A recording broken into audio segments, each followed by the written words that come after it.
구분하고 있습니다. 그런데 퇴직은요, 퇴직할 때 받는 거 양도는요, 일정한 양도 차익에 대해 과세하는 세금을 얘기합니다. 그럼 자, 아까 얘기했듯이 6개는 어떻게 한다고요? 6개는 전부 다 모아가지고 종합과세 한다고 했잖아요. 그 2개는 다르게 분류소득 한다 이거잖아요. 근데 이제 여기서 보시면 구조를 한번 보세요. 구조를 보면 뭐를 배당소득에서 뭐를 비과세를 빼고 뭐 해서 뭐 나와서 뭐를 또 빼고 해서 뭐야. 뭐 소득금 이렇게 나오잖아요. 근데 여러분들은 일단 예를 한번 보자고요. 근로소득을 중심적으로 일단 한번 그죠? 구조를 좀 알아야 돼요.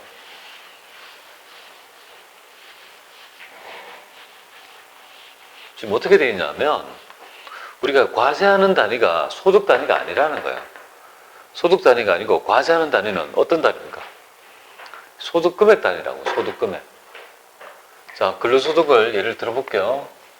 근로소득이 있습니다. 근로를 제공받는 일체의 대가, 근로소득. 소득이에요. 비과세를 빼요. 그럼 이 금액은 총급여액이 되고, 이 총급여를 얻기 위해서 들어간 필요경비적 성격,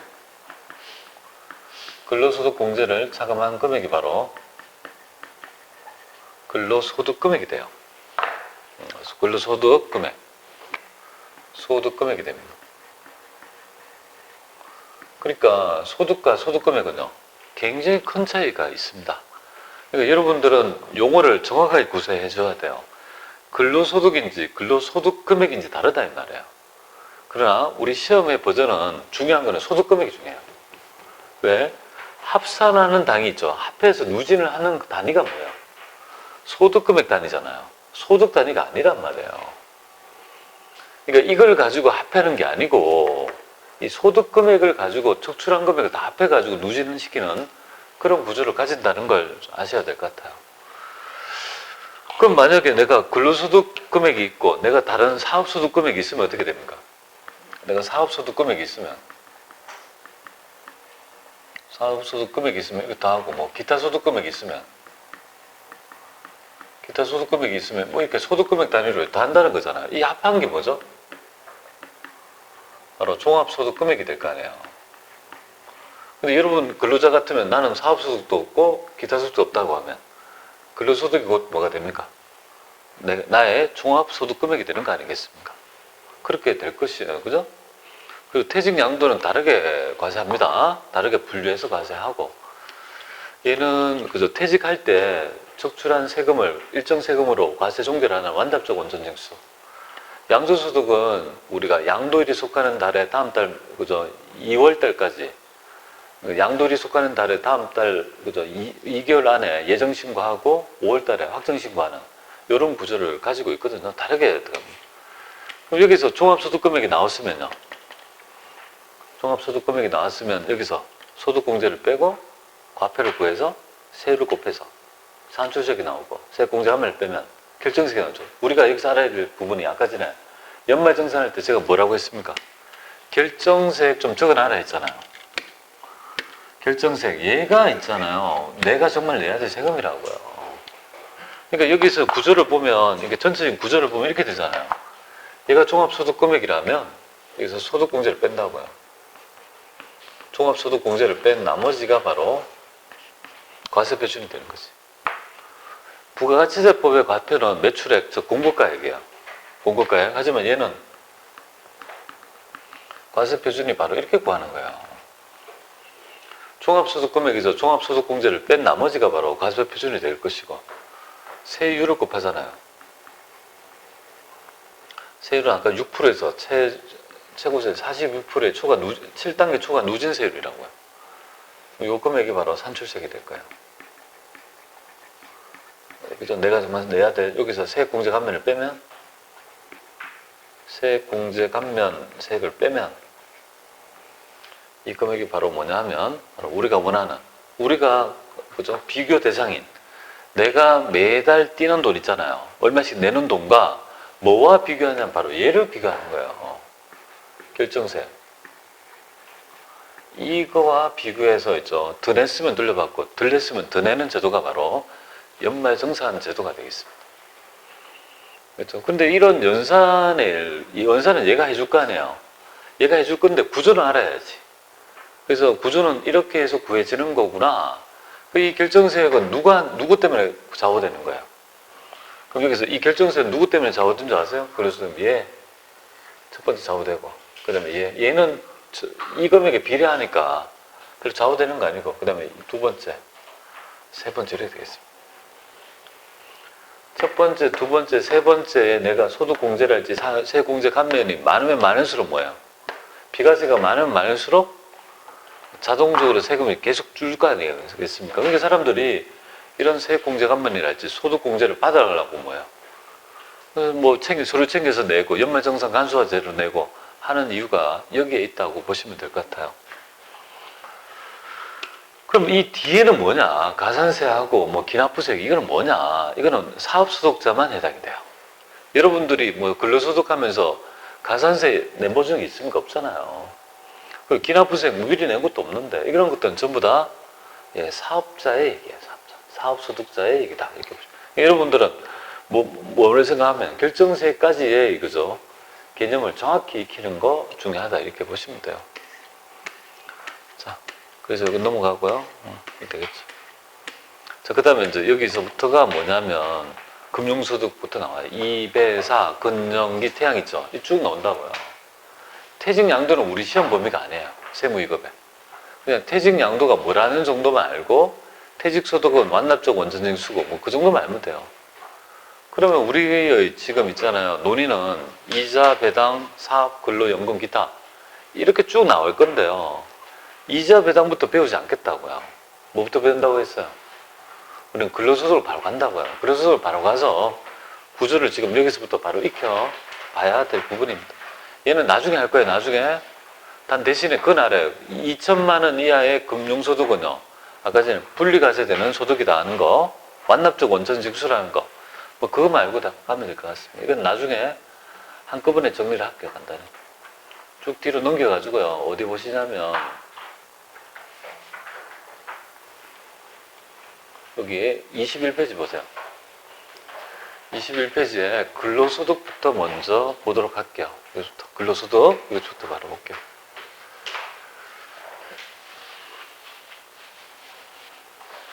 자, 구조를 다시 한번, 이거는 전체적으로 결정세액이 어떻게 도출되는지를 한번 본 거고요. 그럼 근로소득으로 이제 구체적으로 들어가서 한번 살펴보겠습니다. 근로소득이 도대체 뭐냐 이거잖아요. 근로소득의 정의는 근로자라 하면 회사하고 고용계약을 맺어야 돼요. 고용계약에 따라 근로를 제공하기로 했잖아요. 그리고 회사로부터 받는 일체의 대가를 뭐예요? 바로 근로소득이라고 규정해요. 그러니까 회사에 내가 다니기 때문에 회사의 고용계약 때문에 받는 일체의 대가는요. 다 근로소득으로 보는 거예요. 자, 근로소득이잖아요. 고용계약에 따라 받는 일체의 대가다. 근데 밑에 보시면 근로소득에 포함되지 않는 것 이런 게 나와 있죠. 포함하는 거 이렇게 돼 있죠. 그래서 여기 있는 얘기를 5개로 묶은 게 요거예요. 가장 대표적인 거 5개고 세부적으로 된 거는 밑에 있어요. 쭉 다. 이런 것들이 쭉 나열되어 있는데 이거를 좀 그저 간추려가지고 가장 대표적인 있는 거 요거란 말이에요. 이런 것들이 근로소득이라고 보는 가장 일반적 개념이라고요. 그러면 여기서 보면 얘부터 먼저 할게요. 근로소득으로 보지 않는데요. 근로소득으로 보지 않는 것, 그러면 이름을 과세제외라고 해서. 과세제외는 뭐냐? 과세제외는 이거예요. 아예 근로소득으로 보지 않겠다. 내가 회사에 근무했기 때문에 받는 거 맞아요. 근데 이런 것들은 아주 기본적인 생활권이고 미풍양수이기 때문에 아예 근로소득으로 보지 않겠다. 그러니까 여기에 그죠? 아예 뭡니까? 어떻게 하겠다고요? 과세 집어넣지 않겠다. 제외한다. 여기 아예 집어넣지 않겠다 이 말이야. 이거 여러분들 얼마면 4종 정도 알아보면 되겠어요. 4개 정도 알아주면 4종 알아보겠습니다. 업무에 사용한 범위는 뭐 내가 있잖아. 사용하고 받는 거니까 근로소득이 아니지. 내가 정산 받는 거니까 별거 아니고 출제도 안 되고. 여기 중에요. 3개 많이 나왔고요. 요거는 올해 바뀐 규정이니까 좀 알아야 될 것 같아요. 그래서 4개 정도만 알면 될 것 같습니다. 아까 전에 우리 완납적 원천징수 그죠? 분리과세 4개 알아라고 했죠. 4개 기억해야 되죠. 1원 근로소득, 복권 당첨소득, 2천만 원의 금융소득, 퇴직소득 4개 하고 여기 하나, 둘, 셋, 4개. 그죠? 그 정도만 알아주시면 되겠습니다. 과세제 잘 출제되니까 한번 보죠. 4가지 사정 좀 알아둡니다. 사정이 뭐냐? 그죠? 알아야 되죠. 아예 그죠? 근로소득을 보지 않겠다 이 말이에요. 1, 2, 3, 4개, 4개는 아예 여기에 치부했지도 않겠다 이 말이에요. 자, 첫 번째 보겠습니다. 여기 있잖아요. 첫 번째가 안전구태에서 여러분도 있으니까 사회 통념이 인정하는 경조사비. 그죠? 회사에 근무해서 결혼하면 아니면 애사가 있으면 부조금이랄지 받잖아요. 내가 회사 때문에 결국은 이 돈이 받게 되죠. 하지만 이거는 가장 기본적인 우리가 사람이 살아나가는 기본적인 미품 양속이지 않습니까? 그렇기 때문에 우리가 통념이 있는 경조사비는 회사 때문에 받는 거지만 아예 과세하지 않겠다. 그죠? 과세하지 않는다. 3개 좀 알아야 돼요. 두 번째 보겠습니다. 우리 주거안정. 종업원의 뭡니까?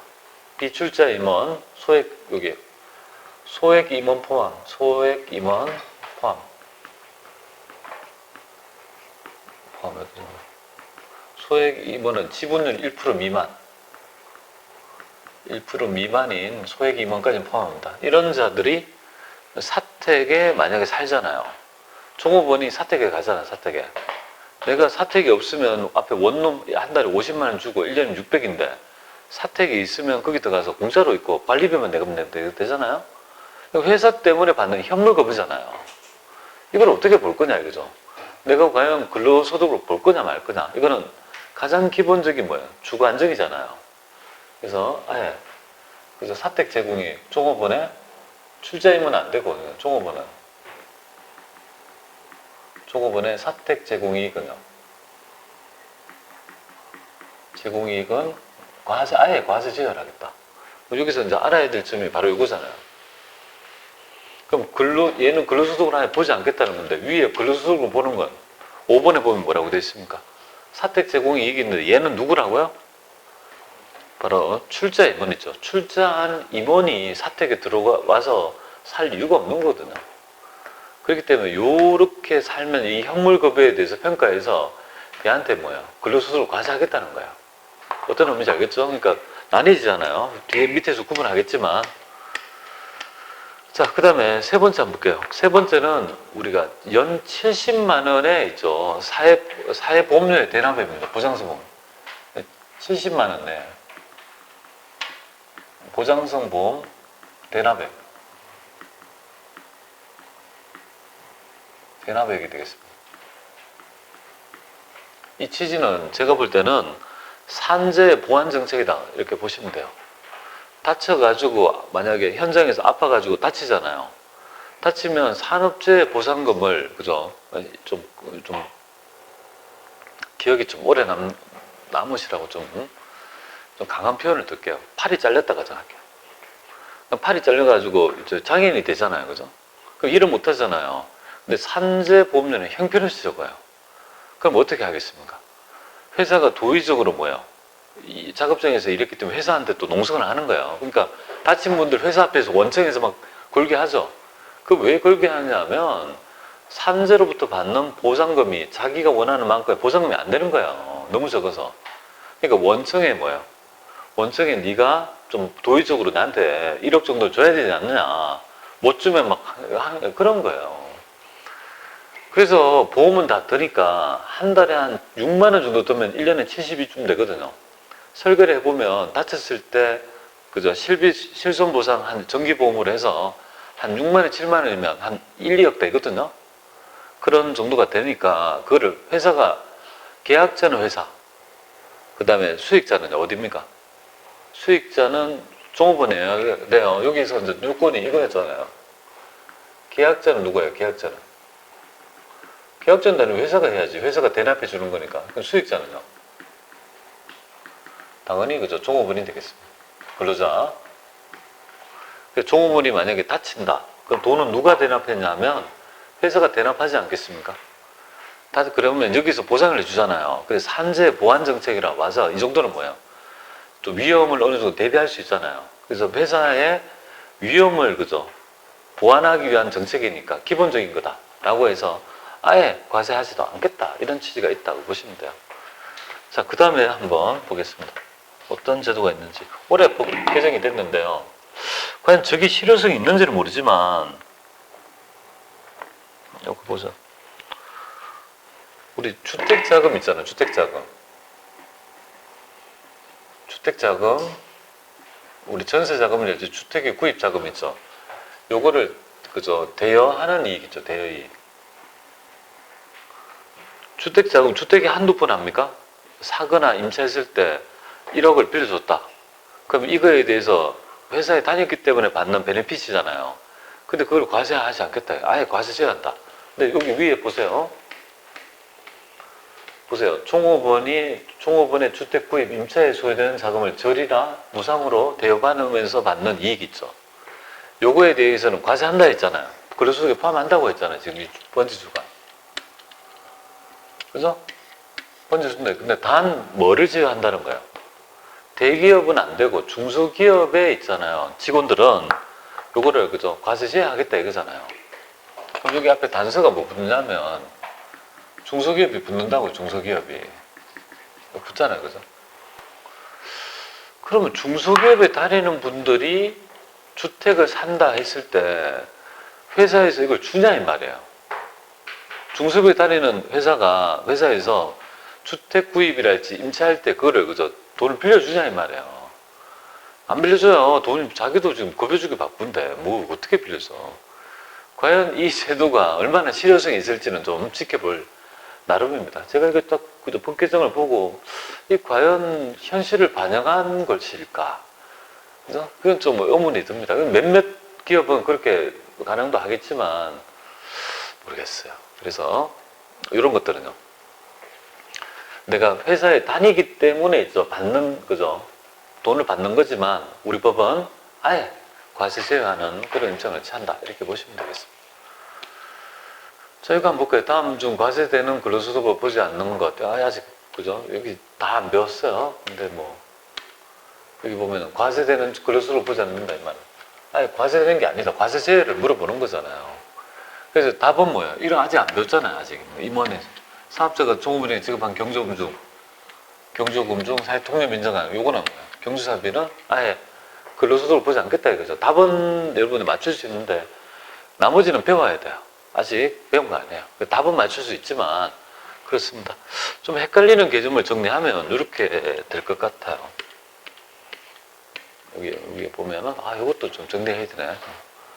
자, 사택 제공 이익은 출자 임원은 근로소득이에요. 사택 제공 이익. 하지만 임직원 중에 그죠 소액주주 포함한 임직원은 과세하지 않는다. 저쪽이고.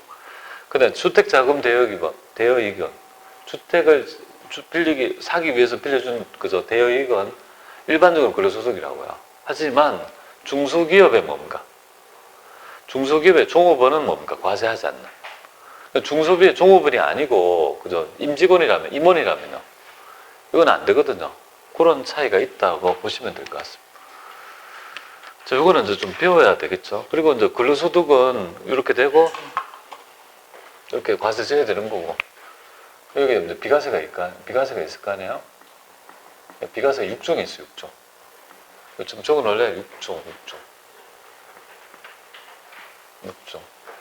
그리고 이렇게 좀 적어 놓으세요. 급여대장, 이렇게 적어 놓으세요. 급여대장, 이렇게 되죠. 비과세의 급여대장의 하이라이트는 바로 있죠. 비과세가 되겠습니다. 비과세를 모르고는 급여대장 못 만들어요. 그래서 가장 중요한 건 비과세입니다. 근로소득에서 비과세가 되고 안 되고를 판단을 못하면 그죠? 세액 자체가 안 맞아. 비과세를 빼면 요 금액이 바로 총 금액이 되죠. 총 금액이 되고 이 급여를 얻기 위해서 들어간 필요경비적 성격 있죠. 이것도 알아야 해요. 필요경비적 성격. 분명히 그죠? 근로소득을 얻기 위해서 필요한 경비가 있을 거 아니에요. 왜냐면 회사 다니면 의복도 좀 갖춰 입어야 되고 구두도 사고 해야 되는데 막 추리는 바람으로 갈 수는 없는 거 아니겠습니까? 그러니까 근로소득을 얻기 위해서 분명히 돈이 들죠. 근데 실제 경비를 가지고 하면 안 돼요. 왜 그럴까요? 실제로 들어간 경비를 가지고 빼주면 입점도 피곤하지만 개인의 소비 성향에 따라 먹는 거. 이게 달라지잖아요. 명품을 좋아해서 휘둘면 하나도 남는 게 없이 다 쓰고. 그럼 세금 없고, 알뜰한 친구들은요. 아꼈다고 돈 내면 안 되잖아요. 그러니까 이렇게 못한다. 그러니까 여기에 비례한, 여기에서 요 금액에서 뭐 비례한 거. 일정하게 비례한 금액으로 필요 경비적 성격으로 근로소득 공제를 빼주는 거예요. 그렇게 나타난 금액이 바로 근로소득 금액이 된다. 이렇게 보시면 됩니다. 그러니까 우리가 여기 근로소득 금액을 뽑아낼 때 가장 중요한 건 요거예요. 비과세 6종 요것만 정해지면 자동적으로 총급여는 정해지고 얘는 비례적으로 되는 거니까 근로소득이 한 방에 나온다. 즉 얘만 정해지면 이거는 바로 있죠. 바로 도출이 되는 구조를 가진다. 이렇게 보시면 돼요. 그러니까 구조 속으로 그렇죠. 그러니까 비과세 여기 6종이 여러분 다음 시간에 이 하이라이트라고요. 6종 여기. 얘를 모르고는 급여대장을 만들 수 없다. 이렇게 보면 돼요. 자, 그리고 뭐 근로소득에 포함하는 거 이런 거 쭉 있는데요. 다음에 오시면 제가 일정 구조를 좀 말씀드렸잖아요. 기본적 개념을 말씀드렸는데 다음 우리 시간 오면 여기 근로소득에 해당되는 요금부터 해서 다시 한번 설명하고 그렇게 할 생각이에요.